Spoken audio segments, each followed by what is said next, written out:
Assalamualaikum warahmatullahi wabarakatuh. Alhamdulillahirabbil alamin wa bihi nasta'inu ala umurid dunya waddin wassalatu wassalamu ala asyrafil anbiya wal mursalin amma ba'd. Para sahabat Al-Aqsa yang dirahmati oleh Allah, alhamdulillah pada kesempatan kali ini kita melanjutkan ngaji bareng bersama Ustadz Muhammad Fawzil Azim, guru kita semua, tentang parenting maqdisiyah. Tema kita hari ini melanjutkan dua pertemuan sebelumnya, Ustadz, ya. Betul, ya. Ada sesuatu yang tidak berubah pada anak kita. Apakah itu? Nah, nanti kita akan lanjutkan langsung dengan beliau. Nah, tema ini nyambung dengan satu ayat sangat penting, ayat kunci tentang fitrah, yaitu surat Ar-Rum ayat 30. Saya yakin para sahabat Al-Aqsa sudah hafal ya bunyi dari ayat penting ini. Fa'aqim wajhaka lid-dini hanifa fitratallahi allati fataran nasa 'alaiha la tabdila li khalqillah dzalikat dinul qayyim walakinna aktsaran nasi la ya'lamun. Nah, kita melanjutkan pembahasan tentang ayat penting ini berkaitan dengan tema kita parenting maqdisiyah. Ustadz Fawzil Azim pripun, sehat? Alhamdulillahirabbil alamin. Hanya sedikit orang menyebutnya hektik gitu ya. Karena ketika saya situasinya mirip dengan ketika pertemuan pertama kita itu, pada saat saya berusaha untuk menggali pelajaran dari ayat yang baru saja dibacakan tadi itu, Masya Allah, pada kata-kata la tabdila li khalqillah. Sebelumnya kita sudah sempat membahas fa'aqim wajhaka lid-dini hanifa di pertemuan pertama, kemudian di pertemuan kedua kita telah membahas fitratallahi. Walaupun tidak berpanjang-panjang sebenarnya sampai allati fataran nasa 'alaiha, tetapi Masya Allah kita mendapatkan pelajaran betapa dari satu kata, satu kalimat saja,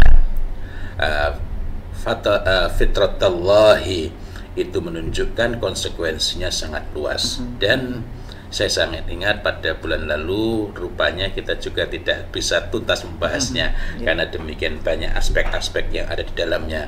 Dan itulah keistimewaan dari Al-Quranul Karim, sekaligus keistimewaan, kemukjizatan dari istilah fitrah. Masya Allah. Sebagaimana telah dibahas oleh Syekh Masya Allah Asy-Syahrani, Sa'ad Asy-Syahrani, Syekh Sa'ad Asy-Syahrani, bahwa istilah fitrah itu sendiri merupakan kemukjizatan yang sangat istimewa.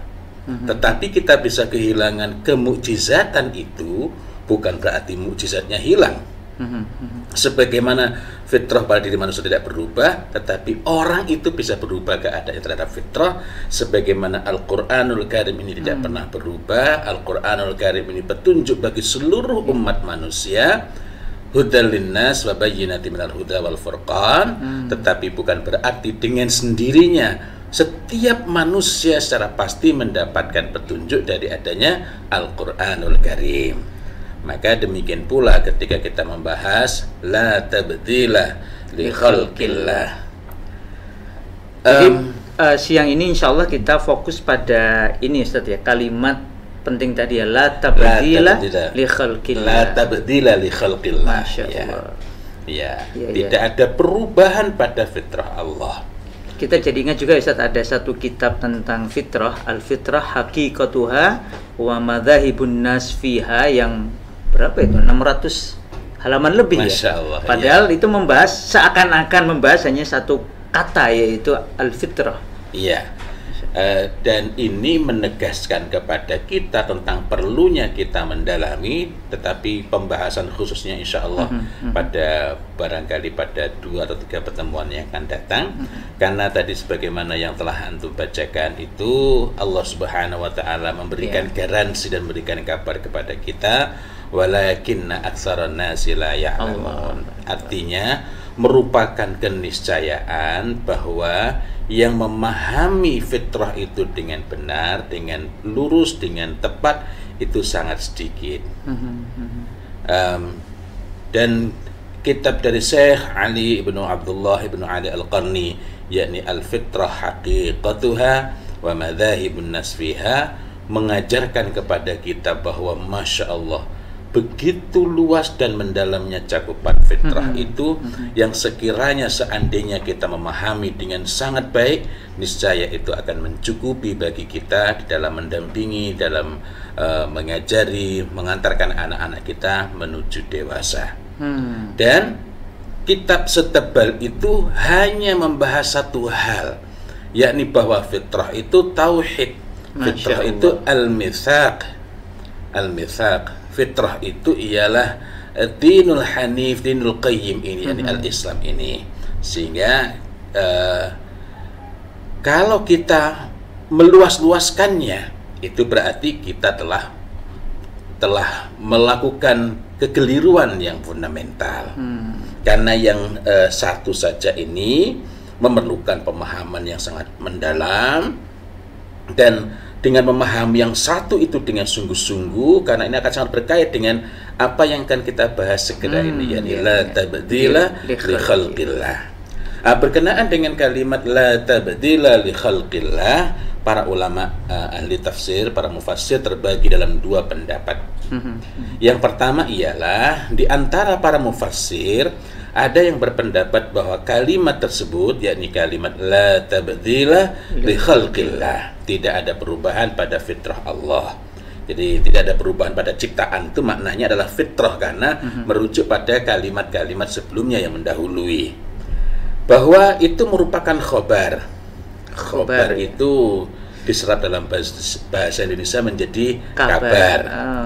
Masya Allah. Karena itu menarik sekali. Surat kabar dua-duanya dari bahasa Arab ya. Iya ya, surat kabar. Ya. Surat kabar dua-duanya dari bahasa Arab.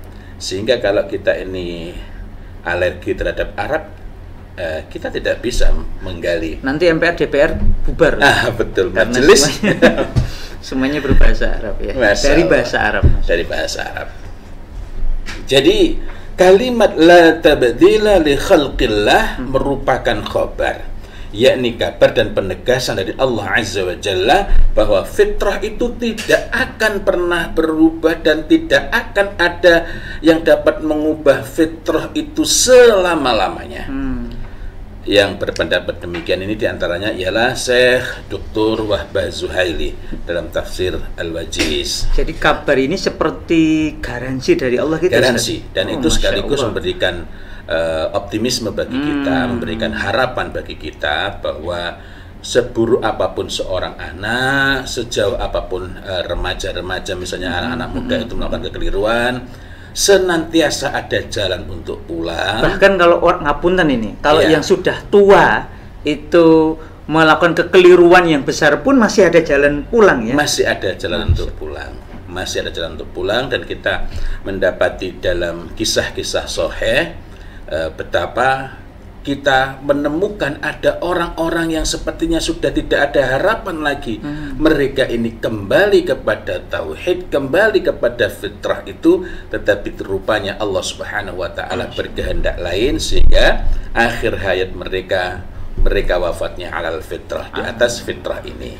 Jadi perintah Allah Subhanahu wa taala wala tamutunna illa wa antum muslimun, maknanya ialah janganlah sekali-kali kalian mati kecuali mati dalam keadaan di atas fitrah. Karena itulah kalau fitrah dimaknai keluar dari makna yang telah ditetapkan oleh syariat ini, semisal memaknainya sebagai kecerdasan, memaknainya sebagai tabiah, karena sekarang ini banyak sekali orang merancukan. Misalnya begini, betul. Ada orang mengatakan, ya itu kan fitrahnya perempuan. Padahal yang dimaksud adalah tabiatul mar'ah, tabiatnya perempuan. Atau misalnya, kalau perempuan itu kan tidak boleh bekerja yang seperti ini atau seperti itu, karena itu menyalahi fitrahnya. Jadi seperti fitrahnya laki-laki itu begini, fitrahnya perempuan itu begini. Ini kalimat yang tidak tepat sebenarnya. Kalimat yang sangat tidak tepat. Sangat tidak tepat. Sangat tidak tepat. Karena kalau kita bermudah-mudah dengan itu, akan mudah pula kita menyimpang.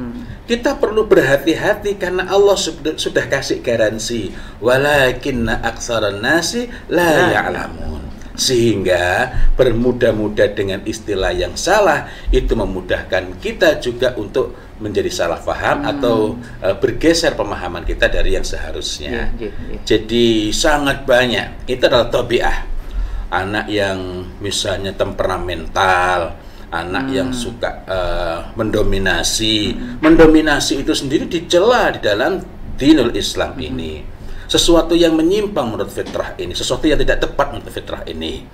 Maka kalau kita salah memasukkannya, ini kita masukkan ke dalam kategori fitrah.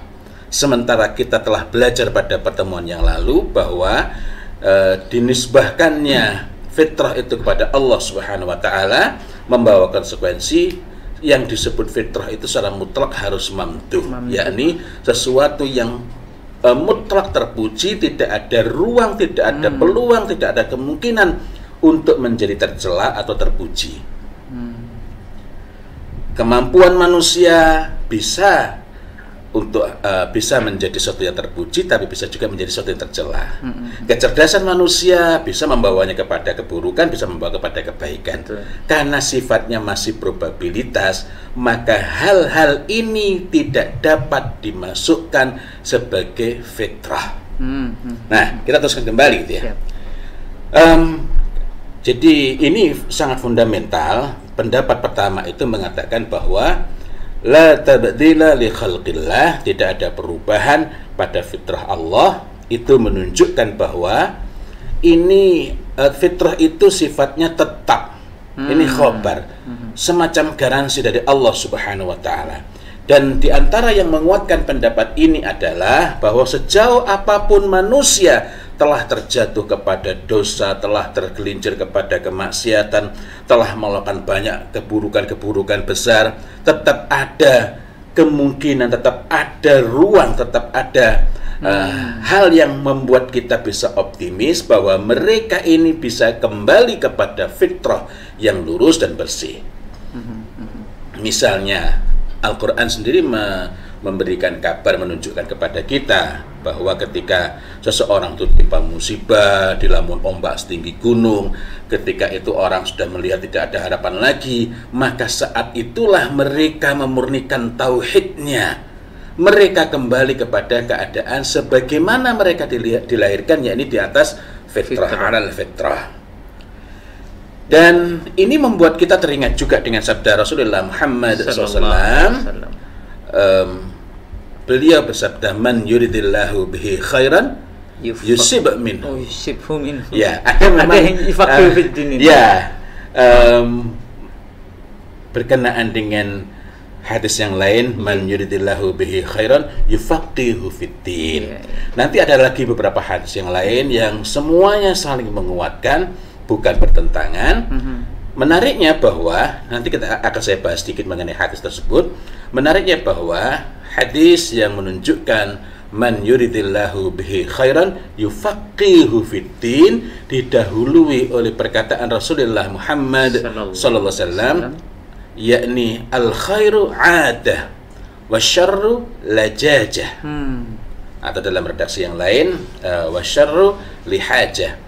Tapi pada hadis yang menggunakan redaksi wasyarru lajajah itu diikuti dengan perkataan wa man yuridillahu bihi khairan yufaqihu fiddin. Tapi itu nanti kita akan bahas. Jadi sebenarnya kita kalau mau sungguh-sungguh ngaji, contohnya ngaji fitrah, insya Allah itu juga pintu untuk tadi ya khairan tadi ya.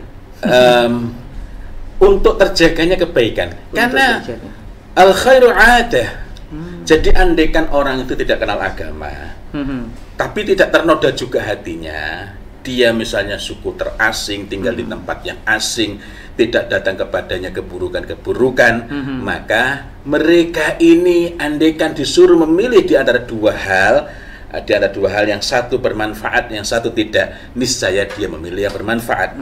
Dia disuruh memilih yang satu ini merusak, yang satu ini membaguskan, niscaya dia akan memilih yang membaguskan. Karena al khairu 'adah. wasyarru lihajah. Iya. Tapi kita kembali kepada hadis yang tadi pendek sekali. Ini hadis riwayat Bukhari dan Ahmad. Man yuridillahu bihi khairan, sesiapa yang Allah menghendaki kebaikan baginya, Allah kehendaki dia menjadi orang yang baik, maka Allah Subhanahu wa ta'ala akan memberinya musibah untuk mengujinya. Ini sekaligus pelajaran bagi orang tua. Sangat tidak patut bagi orang tua melemahkan anaknya dengan mengambil alih seluruh apa yang menjadi tugas-tugas anak, dengan merampas kesempatan anak untuk belajar menghadapi tantangan, mengatasi kesulitan-kesulitan, karena di antara pintu-pintu keburukan, saya kok mau bahas ini. Baik, saya teruskan dulu. Di antara pintu-pintu keburukan itu ialah manakala anak dihadapkan pada kondisi-kondisi di mana dia merasa menghajatkan sesuatu atau kondisi yang membuat dia merasa terdesak, maka saat itulah keburukan dapat muncul. Sehingga jika orang tua itu tidak membekali anak untuk mampu menghadapi kesulitan, tidak membekali anak dengan memfaqihkan mereka dalam urusan agama, hanya mengetahui tentang agama ini tidak menjadikan seorang anak itu berada di atas jalan yang lurus. Di antara hal yang memudahkan orang itu memperoleh pemahaman yang lebih matang dari apa yang telah diketahuinya itu ialah manakala dia dibenturkan kepada ujian. Karena di situ ada proses interaksi yang lebih intens antara tuntunan dengan dirinya tatkala menghadapi ujian-ujian itu. Masya Allah. Jadi Masya Allah, kalau kita ini mengambil pelajaran, maka sesungguhnya atas setiap musibah itu ada kebaikan-kebaikan yang besar. Tetapi rugilah orang yang mengotori jiwanya, mengotori hatinya. Beruntunglah mereka yang membersihkannya, mensucikannya. Kalau pakai urutan Al-Quran malah terbalik ya. Pelajaran berharga dari pendapat pertama ini, yang tadi ya la tabdila li khalqillah, bahwa la tabdila li khalqillah itu adalah khabar, tidak ada perubahan pada ciptaan Allah, yakni pada fitrah yang Allah telah ciptakan manusia di atasnya itu, adalah sejauh apapun kesalahan maupun keburukan yang dilakukan oleh seorang anak, hatta dia sudah 15 tahun, hatta dia sudah 20 tahun, hatta dia sudah 25 tahun. Mungkin muncul pertanyaan, Ustaz, kan kalau sudah balik itu kan mereka sudah lepas. Oh tidak. Kalau kita mengikuti teladan dari orang-orang soleh, di antara orang soleh adalah seorang Nabiullah Ya'qub alaihissalam, maka beliau ini tetap mendidik anak-anaknya hatta anaknya itu sudah punya anak, sudah berkeluarga. Masya Allah, betul. Dan kita juga dapati bahwa pada pribadi-pribadi soleh lainnya, mereka tidak melepaskan anaknya begitu saja karena anak sudah mukallaf, tidak. Adalah baginda Rasulullah Muhammad sallallahu alaihi wasallam senantiasa mengunjungi Fatimah putrinya, memberikan nasihat, mengingatkannya. Padahal Fatimah ini bukan orang yang menyimpang, melainkan tegak di atas kebenaran ini. Bahkan digambarkan menjadi satu di antara penghulu para wanita jannah, ahli surga dari kalangan wanita, di kalangan perempuan.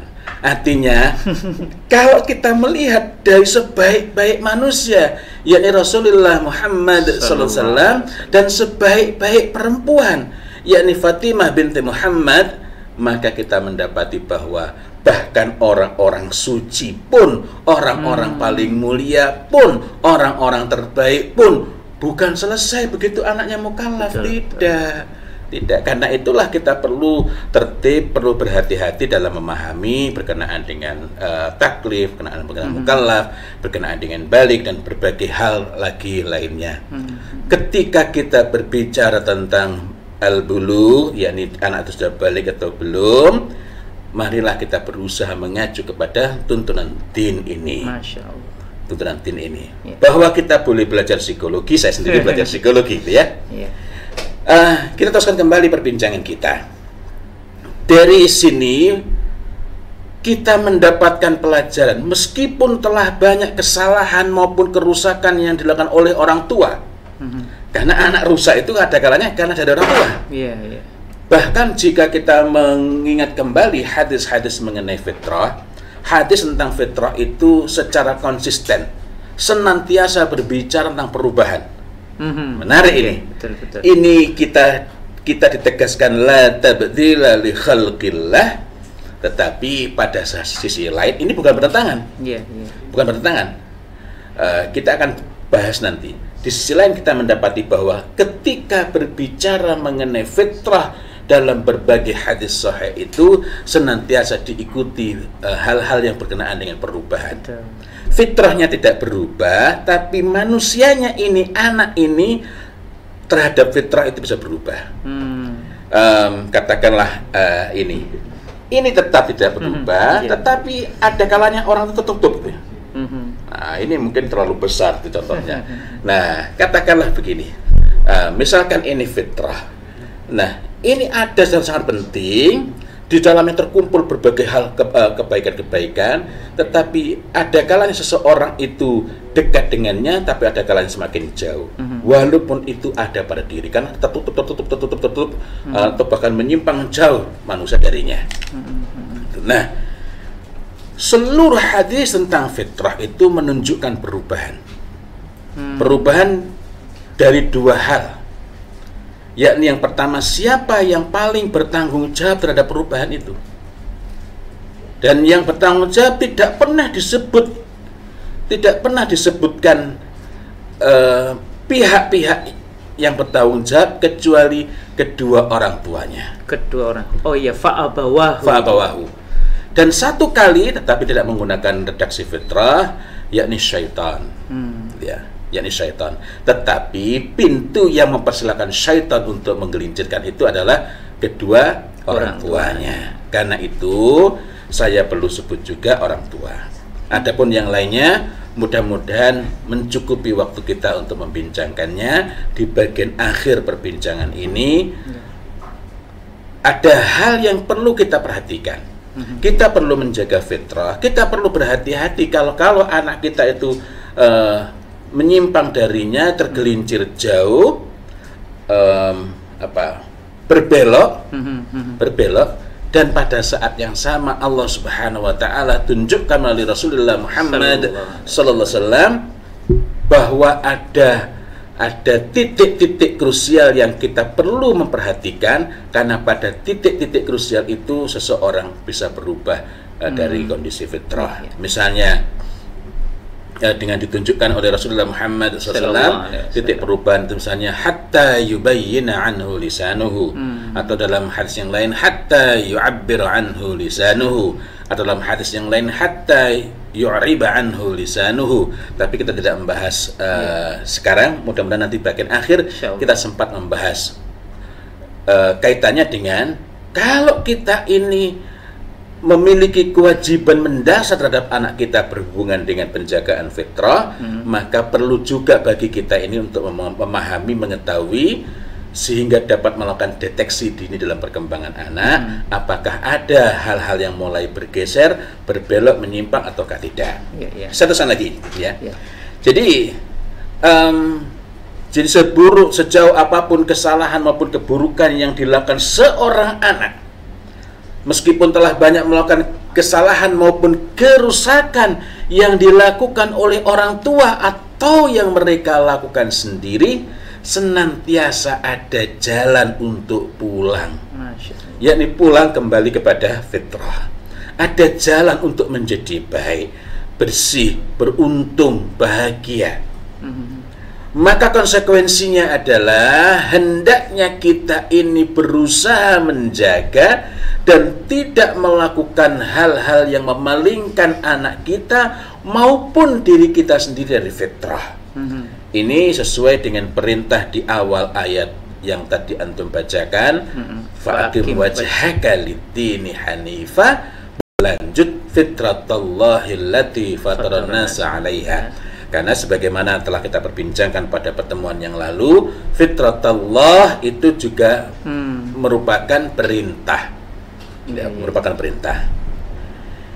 Jadi sesuai dengan perintah di awal ayat tersebut, ayat yang kita bacakan tadi, maupun perkataan sesudahnya dari fa'aqim wajhaka lid-dini hanifah kemudian fitratallahi allati fatarana 'alaiha, yang secara keseluruhan memerintahkan untuk menegakkan wajah kita di atas fitrah, yakni di atas agama yang hanif ini secara hanif pula, dan perintah untuk menetapi fitratallah.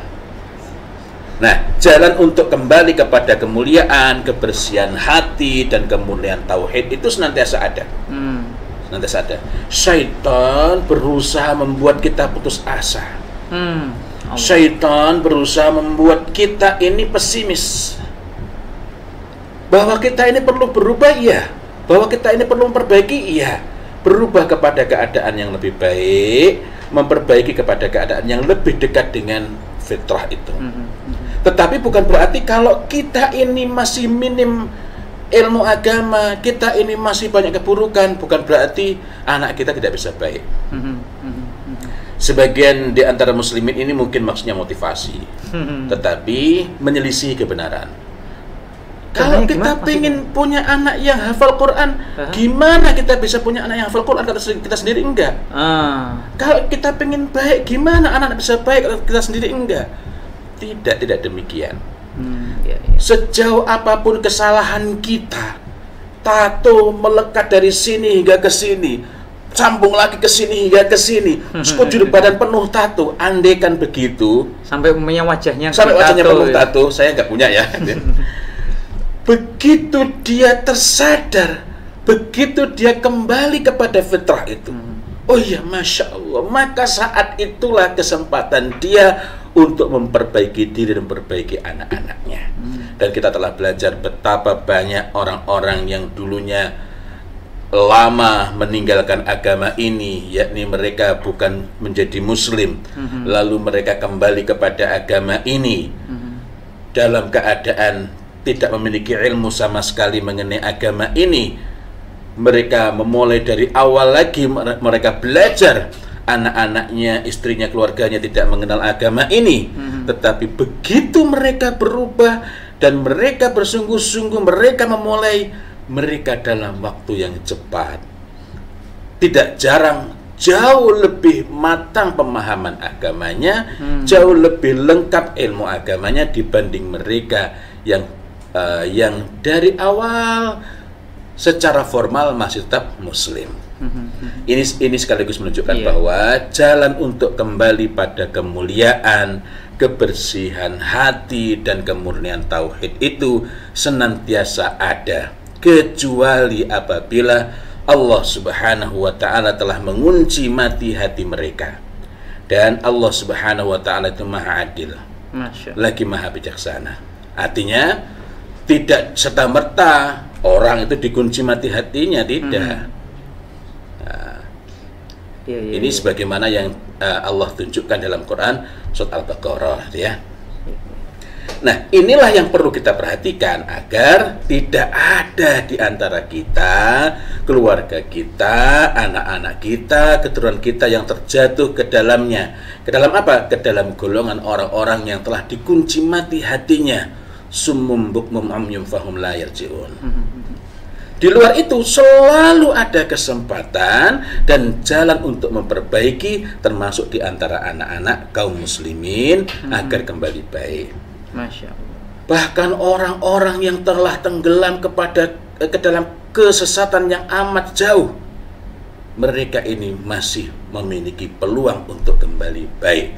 Di antara pintu-pintunya ialah musibah. Musibah. Jadi tadi kalimat la tabdila li khalqillah ini sebenarnya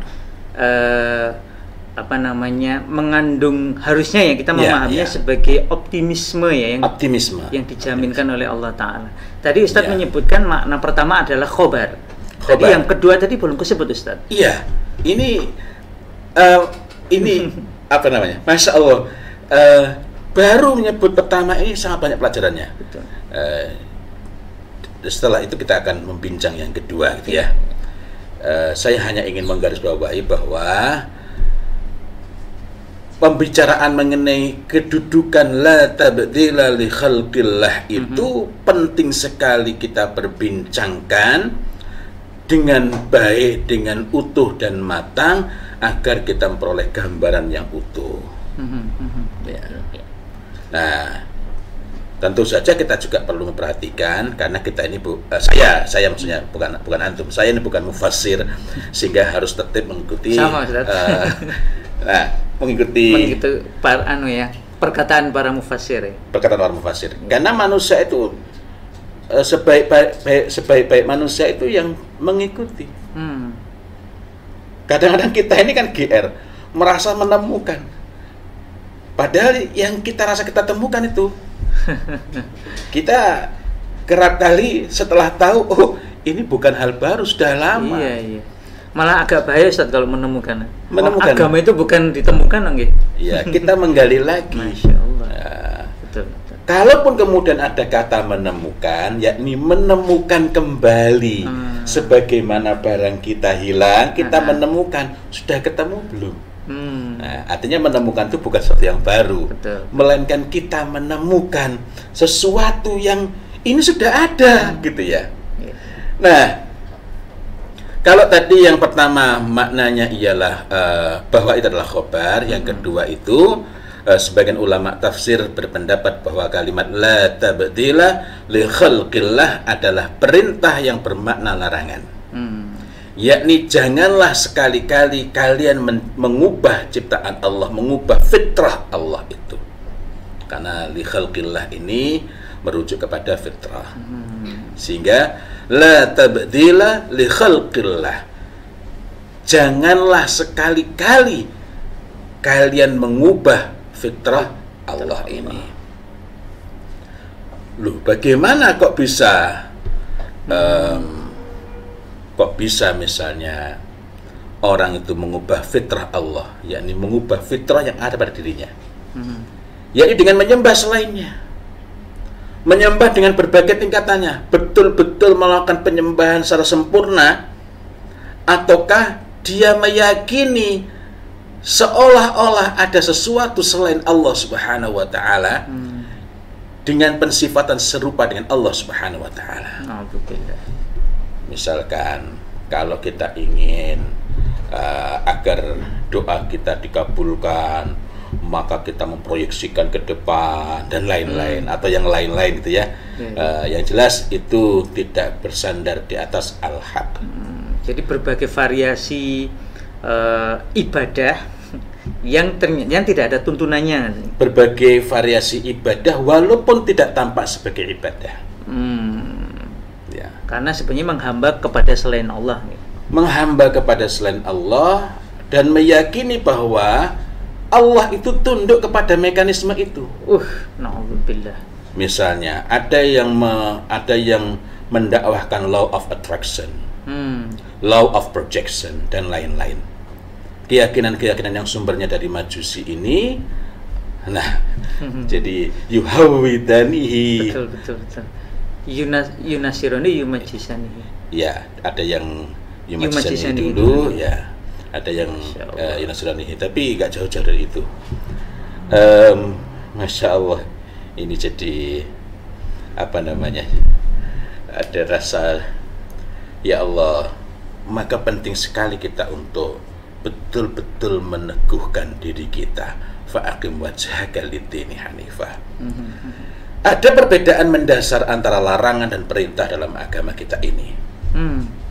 Jadi walaupun ini sifatnya perintah yang bermakna larangan, tetapi ketika ini redaksinya larangan, maka konsekuensinya lebih berat dibandingkan kalau itu bentuknya perintah. Dan karena itu pula konsekuensinya tercela seorang ayah, tercela seorang ibu yang dia menahan lisannya dari kalimat perintah dan larangan. Karena ini konsekuensinya akidah dan konsekuensinya hukum.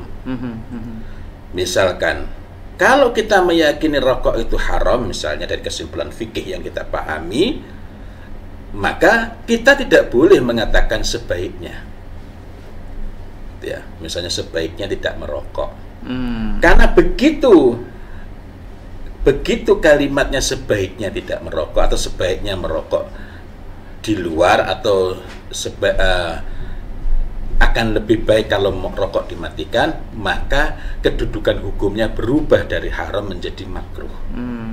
Jadi kita ini tidak boleh main-main. Apa-apa yang harus kita sampaikan dengan kata jangan, kok diubah dengan kalimat positif, kedudukan hukumnya berubah. Padahal kita tidak boleh mengubah, tidak boleh menghalalkan yang haram, tidak boleh mengharamkan yang halal. Yang boleh itu apa? Mengubah apa-apa yang tidak memiliki konsekuensi hukum. Ya. Mengubah apa-apa yang tidak memiliki konsekuensi hukum. Itu pun kita perlu periksa. Sebenarnya kalimat itu lazim di masyarakat ataukah lazim dalam agama ini? Misalnya ketika anak makan tangannya diputar-putar. Apa yang harus kita lakukan?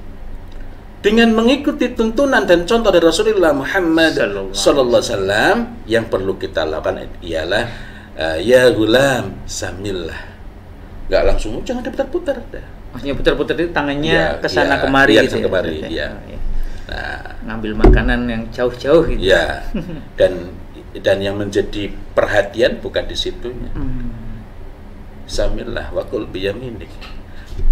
Ini seolah-olah tidak menyentuh pada bagian bagian fundamentalnya, tetapi membawa faedah kekeliruan itu terkoreksi, gitu ya.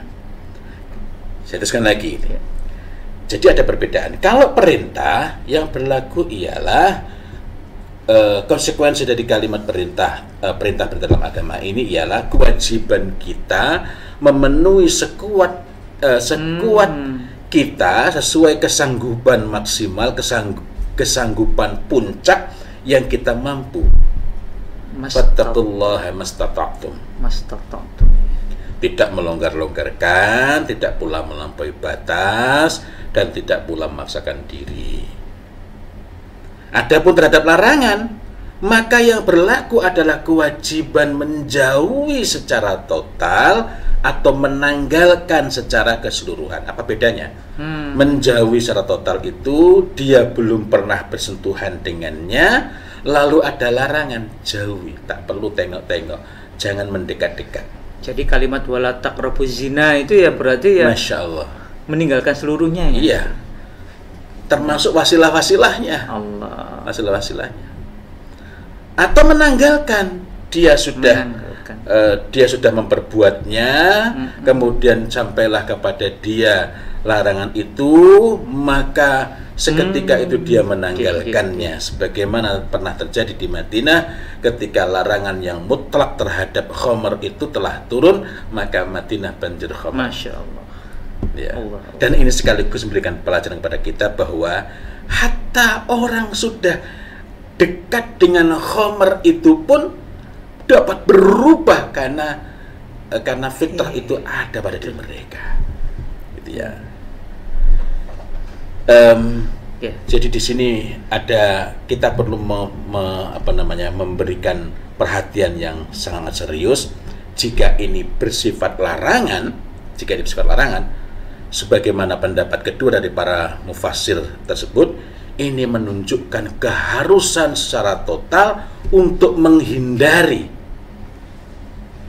Kalau katanya dengan anak, berarti keharusan secara total untuk menghindari, keharusan secara total untuk menolak, keharusan secara total untuk menjauhi segala hal yang dapat memalingkan anak dari fitrah. Allah. Wah, ini pada saat yang sama. Nah, maka tadi saya sampaikan situasi diri saya itu seperti pada pertemuan pertama itu ya. Rupanya Masya Allah ini masih banyak sekali hal-hal yang perlu digali lebih jauh ya. Jadi sebenarnya ini juga menunjukkan kesesuaian Ustaz ya, karena kalimat awalnya kan fa'akim wajhak, sepenuhnya menghadapkan diri ke agama ini secara hanif, ditegaskan lagi tadi dengan la tabdila li khalqillah. Berarti kan harus meninggalkan total ini loh. Saya justru baru menyadari itu. Artinya bahwa sebentar. bahwa ternyata ayat ini memang sangat-sangat spesial ya. Ini mengulang-ulang berbagai kata yang maknanya sama, sehingga saling menguatkan. Dan saya tadi ketika antum sebutkan, oh iya ya, Masya Allah, ini berarti menggarisbawahi perintah di awal tadi gitu ya. Dan itu menunjukkan betapa sangat seriusnya urusan ini, betapa kita tidak boleh ceroboh, kita harus berhati-hati betul, dan kehati-hatian itu juga merupakan sesuatu yang harus dimiliki oleh orang tua. Tapi nanti kita bicarakan insya Allah. Jadi konsekuensi dari sini adalah kita harus hati-hati, tapi itu akan kita bicarakan lebih khusus. Pada saat yang sama, larangan itu memberikan peringatan bagi kita, peringatan yang sangat serius bahwa ada bahaya yang mengintai, ada resiko yang sangat besar, ada keburukan yang potensial sekali terjadi jika orang tua mengabaikannya atau lalai atau lemah dalam urusan itu. Nah, betul bahwa manusia itu pada dasarnya baik, sebagaimana tadi sempat saya sebutkan hadisnya itu ya. Jadi manusia itu memang pada dasarnya baik, karena manusia itu seluruhnya lahir dalam keadaan halal fitrah. Pada diri mereka ada fitrah yang tidak pernah berubah. Jika hatinya tidak tertutup, pikirannya tidak terhalang dan kacau. Loh, kenapa pakai menyebutkan pikiran? Karena di antara hal yang berpengaruh pada diri manusia sehingga dapat mengubah manusia itu, dapat merusak fitrah itu adalah pemikiran. Dari mana asalnya? Yakni bahwa di antara hal yang dapat menjadi pemicu pengaruh yang buruk, sebagaimana juga dapat menjadi pemicu pengaruh yang baik adalah bi'ah. Bi'ah itu lingkungan. Dan lingkungan yang terdekat itu adalah keluarga. Seharusnya keluarga itu dapat menjadi lingkungan terdekat yang paling berpengaruh. Nah, pengaruhnya dari mana? Salah satunya adalah afkar, pemikiran. Karena disebut bi'ah itu hanya apabila tersedia 4 hal, yakni makan, tempat, insan, manusia, afkar, dan adat. Artinya, kalau rumah kita itu hanya menjadi tempat untuk tinggal, jangan-jangan itu bukanlah maskan, melainkan sekedar makan, sekedar tempat ya, sekedar tempat, sekedar tempat untuk tinggal, makan lil iqamah. Kita kembali lagi, ini hanya ilustrasi saja. Sebagaimana Rasulullah Muhammad SAW telah sampaikan kepada kita bahwa kebaikan itu adah. Adah itu apa ya? Sesuatu yang memang by default, sesuatu yang memang sudah dari awalnya by default itu melekat pada diri manusia. Dan manusia mencondongi itu. Rasulullah Muhammad SAW bersabda, al-khairu adah, wasyarru lajajah, wa man yuridillahu bihi khairan yufaqihu fiddin. Tadi wa man yuridillahu bihi khairan yusib minhu.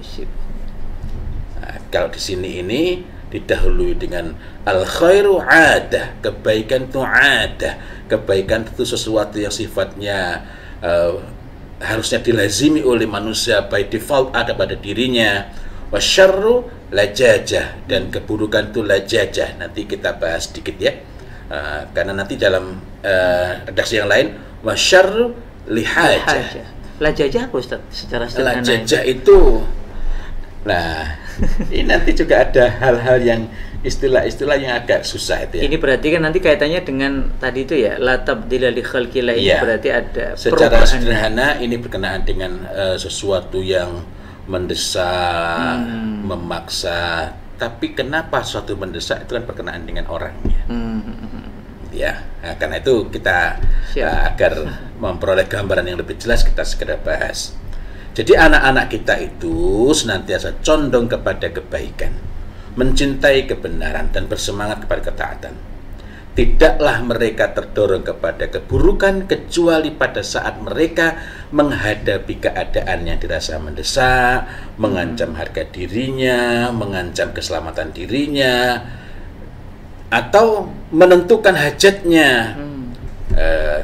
menentukan hajatnya, karena dalam redaksi yang lain wasyarru lihajah. Misalkan seorang remaja di tengah-tengah temannya lalu disuruh merokok, macam-macam keadaannya. Paling ringan nggak lagi lo nggak berani ngerokok, nggak lagi. Cuma kata-kata gitu. Cuma kata-kata saja. Ini sebenarnya ngaruh nggak sih? Sangat terkait dengan sebaik apa anak itu kita jaga, dan sebaik apa anak-anak itu kita bekali ilmu sehingga mereka betul-betul paham, kita faqihkan mereka dalam menghadapi mereka ini tuntunan agama ini bagaimana.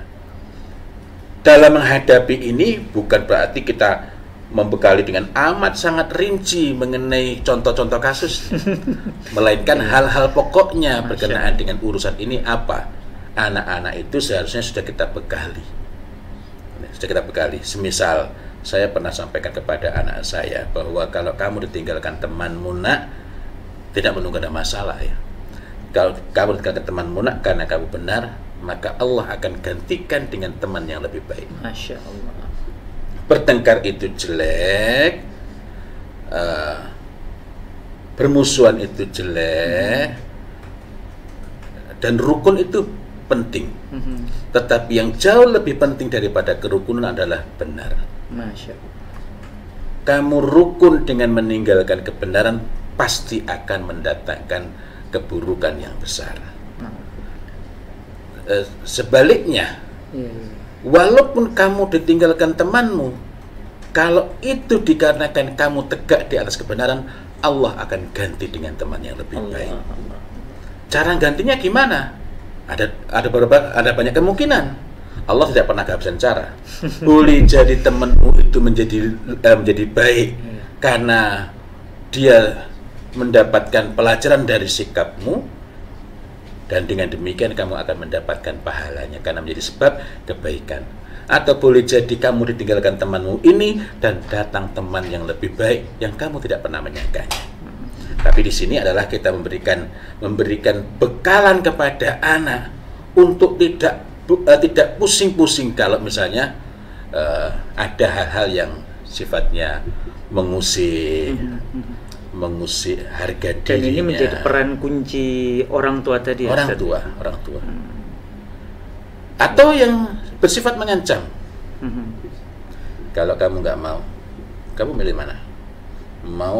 Kalau kamu nggak mau ikut minum ini khamr, berarti kamu nggak teman. Itu berarti kan ada ancaman lebih serius. Wasyarru lajajah. Apa yang dapat menjadikan anak itu bisa tegak? Pertama, tadi man yuridillahu bihi khairan yusib minhu. Kalau anak ini sudah ditempa terlebih dahulu, dia gak kaget ketika menghadapi keadaan seperti ini. Ada tempaan langsung dari Allah Subhanahu wa ta'ala. Tetapi seorang mukmin seharusnya mengambil pelajaran dari hal ini, yakni dia menempa, bukan mempersulit anak, melainkan ketika anak misalnya menghadapi masalah, yang perlu kita lakukan adalah mendampingi anak, membantu anak menghadapi masalah, dan bukan kita yang menyelesaikan, bukan mengambil alih masalah. Karena kalau kita yang mengambil alih masalah, menyelesaikannya, yang tambah baik kita, yang tambah pintar kita, anak-anak kita tidak. Yang kedua, dari sini ada anak mengalami dialektika, anak mungkin mengalami dilema. Ini bagaimana dia dapat memikirkannya dengan lebih mendalam dan boleh jadi berdialog dengan kita. Maka dialog itu menjadi pintu yang sangat penting untuk mematangkan pemahaman agamanya. Mudah-mudahan dengan demikian dia bisa faqih. Karena kalau faqih artinya dia langsung tersambung dengan ilmunya. Orang boleh jadi memiliki pengetahuan yang banyak. Anak sekolah diajari pengetahuan mengenai agama. Dia hafal sangat banyak hal, tapi hanya pengetahuan, tidak faham, apalagi sampai faqih. Maka ketika ada masalah, dia nggak nyambung dengan apa yang telah dipelajarinya. Walaupun dia hafal Quran, walaupun dia bisa bahasa Arab gitu. Sangat betul, sangat betul. Apalagi kalau selama ini memang tidak ada interaksi. Yakni Al-Quran itu hanya menjadi bahan hafalan, bukan menjadi pegangan kehidupan. Allah. Nah, jadi itu diantara hal-hal lainnya. Apalagi ya, nanti kalau bincang mungkin contoh-contoh. Jadi ini Ustaz, orang tua ini kan memegang peranan penting agar orang tua tidak merubah fitrah anak. Maka apa yang perlu diperhatikan oleh orang tua agar dia tidak melanggar batas ini, tidak merubah fitrahnya anak ini tadi, atau mengotori fitrah anak tadi ya? Kan fitrah tidak berubah sebenarnya. Ya, jika mengikuti pendapat pertama tadi, dan dua-duanya patut kita perhatikan karena sebenarnya kedua-duanya saling menguatkan. Tetapi jika kita mengikuti pendapat yang pertama tadi, maka tugas utama orang tua ialah menjaga, mendatangkan kepada mereka kebaikan-kebaikan, memberikan panduan kepada mereka bagaimana menghadapi berbagai keadaan, dan seterusnya lagi. Sementara jika kita mengikuti pendapat yang kedua ini, maka kita hindarkan mereka ini dari hal-hal yang merusaknya, karena la tabdila li khalqillah. Kita bekali mereka ketika menghadapi perusak-perusaknya itu ya. Ini sebenarnya sangat menarik, tetapi rupanya saya lihat waktu kita sudah semakin tinggal mungkin sekitar 10 menitan lagi. Karena saya teruskan lagi, penjagaan fitrah mereka dan memfaqihkan, karena waman yuridillahu bihi khairan yufaqihu fiddin, bukan sekedar memberikan pengetahuan agama. Jadi penjagaan fitrah mereka dan memfaqihkan merupakan hal mendasar agar pada saat anak itu menghadapi keadaan mendesak, misalnya diancam temannya tadi, atau dialog misalnya. Kadang ketika anak itu nggak siap, dia bisa murka marah pada orang tuanya. Ini habis mama, ini habis ayah, ini macam-macam dia. Itu bisa macam-macam. Jadi ini kita bekalkan agar pada saat anak-anak itu menghadapi keadaan mendesak, mengancam, menantang, dan membahayakan hajatnya, anak mengenali jalan keluar yang sesuai fitrah. Karena itu kalau kita hanya memberikan pengetahuan, anak nggak bisa berinteraksi dengan situasi-situasi yang ada, ya. Maksudnya jalan keluar yang sesuai fitrah itu bagaimana? Yakni jalan keluar yang sesuai dengan dinul Islam yang hak ini. Di antara kewajiban kita ialah menjaga anak dari talqinul dhalal. Talqinul dhalal. Ya.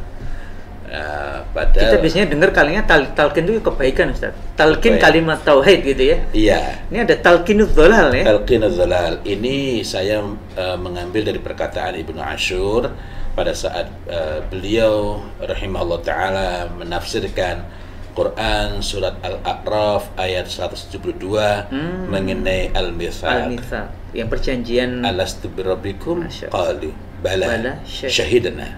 Nah, maka beliau ini menjabarkan bahwa manusia itu sebenarnya pada dasarnya itu ma'rifatul haq, kecuali ada talqinul dhalal. Talqin itu berarti memerlukan kedekatan, perkataan yang diulang-ulang, kalau bahasa lain betul-betul customize, ditujukan kepada dia gitu ya. Dan tarwijul batil. Tarwijul batil itu sifatnya lebih apa namanya, lebih massal, ajakan-ajakan luas, kampanye, provokasi dan sejenis itu. Yang dari sini kita juga dapat mengambil pelajaran bahwa dhalal itu lebih sulit sebenarnya, tapi dan batil itu lebih mudah ditumbuhkan. Orang yang sudah sering mabuk pun ketika disinggung harga diri agamanya bisa marah dia. Nah, maka untuk menyimpangkan dari nur, dari cahaya Allah Subhanahu wa taala ini, talqin itulah yang diperlukan. Tetapi untuk memudahkan talqin, yang awal ialah tarwijul batil. Masya Allah. Sebenarnya ini saya tadi sebenarnya masih ingin berbicara konsekuensi dari la tabdila li khalqillah, mengenai sikap-sikap dasar, mengenai mungkin bukan sikap-sikap dasar dia, mengenai hal-hal pokok yang digariskan oleh agama Allah Subhanahu wa taala bagi para orang tua agar dapat menjaga anak-anaknya, menjaga fitrah mereka, dan tidak mengubah fitrah yang ada pada diri mereka. Hal pokok yang harus ada itu saya sekedar menyebut saja, yakni yang pertama adalah khasyah. Ini pada orang tua. Pada orang tua. Khasyah. Artinya kalau itu tidak ada, alamat yang lain-lain akan lepas. Khasyah ini dalam Quran surat An-Nisa ayat 9. Itu default. Karena itu kalau ada pendekatan parenting menghilangkan khasyah pasti salah. Karena menyelisihi apa yang sudah digariskan oleh Allah Subhanahu wa taala. Bahkan Allah langsung tegaskan di bagian awal. Kemudian yang kedua adalah takwa, dan yang ketiga adalah qaulan sadida, yaqulu qaulan sadida, berbicara dengan perkataan yang benar dengan berbagai cakupan dan konsekuensinya. Kemudian berikutnya lagi kita perlu mengingat dalam Quran surat At-Taghabun ayat 14 dan berikutnya nanti ayat 15, bahwa di antara resiko potensial ketika anak-anak itu tidak terjaga, tidak terkendali, tidak tertata di atas fitrah, maka mereka ini bisa menjadi aduwwal lakum. Aduan lakum. Iya. Musuh berarti ya? Iya. Jadi itu kalau disebutkan, bilang disebutkan juga susah ya. Disebutkan oleh Allah Subhanahu wa taala dalam Quran surat At-Taghabun ayat 14 itu bahwa istri-istri kamu, anak-anak kamu, anak-anak kalian itu aduwwal lakum, bisa menjadi musuh-musuh bagi kalian. Maka Allah Subhanahu wa taala memberikan pesan yang sangat fundamental, wahdharuhum. Karena itu jadi berhati-hatilah, cermatlah, telitilah dalam mengasuh mereka. Perlu ada maqayis, parameter-parameter yang kokoh. Karena itu kalau ada tips parenting justru menghilangkan kehati-hatian, kita ini Masya Allah dalam Al-Quran ini sudah ada berbagai hal yang masing-masing ada porsinya sendiri. Dalam urusan yang Allah Subhanahu wa taala katakan jangan bersedih, jangan bersedih. Begitu kita sedih berarti ada masalah dalam diri kita. Dalam urusan yang kita ini disuruh hati-hati, disuruh takut, kok kita ini merasa yakin, merasa pasti bisa, merasa tenang, berarti ada masalah dalam diri kita. Nah, ada hal-hal pokok yang harus ada pada orang tua dengan berbagai konsekuensinya, tapi tidak dapat kita bahas di sini. Bulan depan Ustaz? Bulan depan saya khawatir bahwa ada hal yang penting juga untuk kita bahas, tapi bisa kita singgung lah ya, insya Allah. Saya juga berpikir untuk membahas lebih khusus karena ada hal yang sangat penting juga. Lanjutan dari pembicaraan la tabdila li khalqillah itu, yakni pentingnya orang tua melakukan deteksi dini. Ya tadi sempat disinggung, cuma belum kebahas juga ya. Iya. Dan itu sebelum anak balik.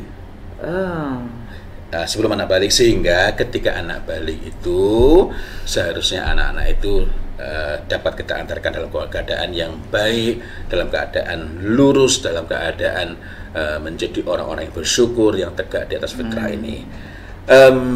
Saya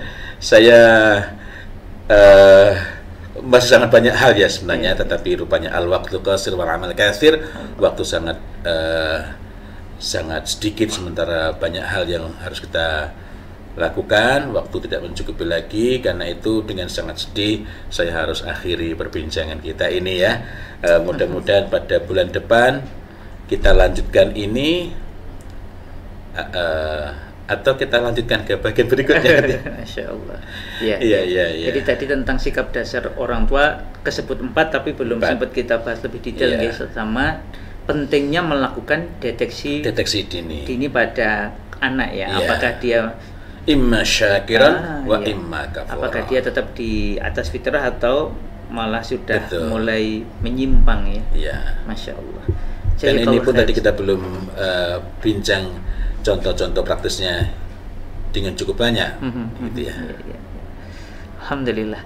Oke, jazakallah Ustaz. Insyaallah kita lanjutkan di bulan depan. Apakah melanjutkan tema tadi la tabdila li khalqillah kita perdalam, atau kita melanjutkan bagian dari bagian dari ayat ini ya. Bagian dari ayat ini. Walakin aktsarun nas la ya. Dzalika dinul qayyim dulu ya. Dzalika din. Atau mau melompat. Allahu akbar, Masya Allah. Jadi kalau Ustaz, alhamdulillah para sahabat Al-Rasul sekalian, kita tadi ya tak terasa ya, penggal kalimat la tabdila li khalqillah, kalau kita dalami ternyata konsekuensinya itu luar biasa. Baik itu khobar maupun perintah yang bermakna larangan, itu memiliki konsekuensi yang sangat serius, yang para orang tua, para pendidik, kita semua ini perlu memperhatikan dengan sangat baik. Bahkan sebenarnya bukan hanya untuk anak-anak kita, tapi juga untuk diri kita sendiri. Dan memang pada dasarnya ayat ini untuk kita, untuk kita sebenarnya. Cuma karena kita bicara parenting. Masya Allah. Gitu, ya, jadi sebagai parenting memang kita perlu mempertimbangkan ke anak-anak kita, tapi sebagai individu ya kita juga harus sangat serius memperhatikan kondisi kita sendiri. Masya Allah, insya Allah kita lanjutkan pembahasan menarik ini di pertemuan berikutnya bersama Ustadz Muhammad Fawzil Azim, insya Allah. Dan dari kami salam untuk keluarga, bapak-bapak, ibu-ibu sekalian. Tadi ada kalimat penting ya, jangan berputus asa. Apapun kondisi keluarga kita, selalulah berbaik sangka kepada Allah Ta'ala. Allah telah berikan kepada diri kita, anak-anak kita al-fitrah, dan kalaupun umpamanya ada hal-hal yang menutupi, masih ada garansi dari Allah Ta'ala. Sampai usia berapapun, al-fitrah itu masih ada di dalam diri setiap manusia. Maka marilah kita berikhtiar mengikuti standar dari Allah Ta'ala untuk fa'akim wajhaka lid-dini hanifa. Jangan suka tengok-tengok ke ajaran yang merusak fitrah, tetapi jagalah fitrah ini dengan senantiasa kembali kepada apa yang telah dituntunkan oleh Allah Ta'ala, diteladankan oleh Rasulullah Sallallahu Alaihi Wasallam. Demikian, mohon maaf atas segala kekurangan, terima kasih atas segala perhatian. Salam untuk keluarga antum jami'an, wabillahi taufiq wal hidayah. Wassalamualaikum warahmatullahi wabarakatuh. Waalaikumsalam warahmatullahi wabarakatuh.